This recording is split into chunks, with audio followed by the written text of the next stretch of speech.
we've reached a stage in our evolution where people don't ask these questions. They only know that they suffer and they want an immediate solution, which is, something like an antidepressant or whatever. And that's what we've created with a materialistic interpretation of the universe. Wisdom traditions tell us we suffer because, in fact, in the Eastern wisdom traditions, we suffer 5 causes. Not knowing who we are, number 1. Not knowing the nature of reality. No isolated self. Clinging and grasping at experience, which is ephemeral.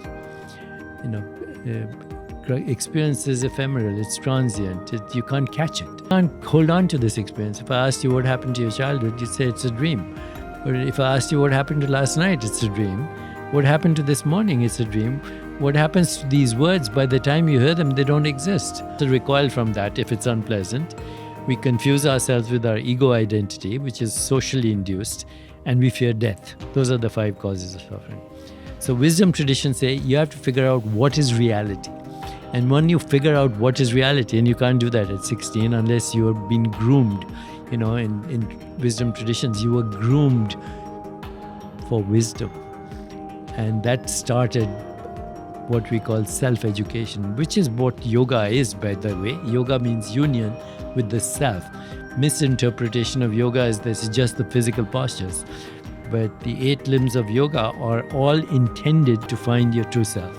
So there are principles of social intelligence, emotional intelligence, physical posture, breathing techniques, withdrawal of the senses, focused awareness, meditation, transcendence.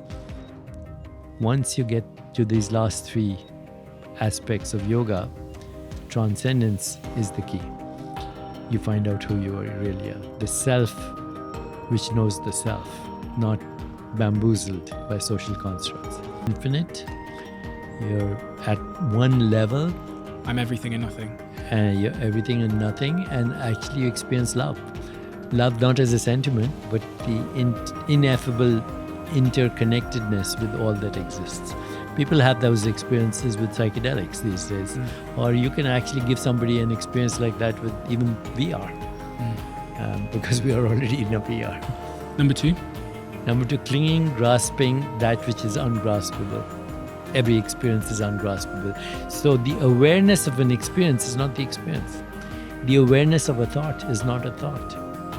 The awareness of a thought is independent of the thought. If you identify with the awareness instead of the thought, which is like a cloud going through the sky, you don't either attach yourself to it or you don't identify with it. It takes training.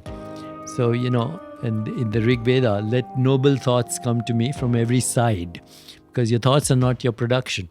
Your thoughts are socially constructed and they recycle through you, and yet we identify with them. So number 2 is identifying with that which is ephemeral, transient, ungraspable.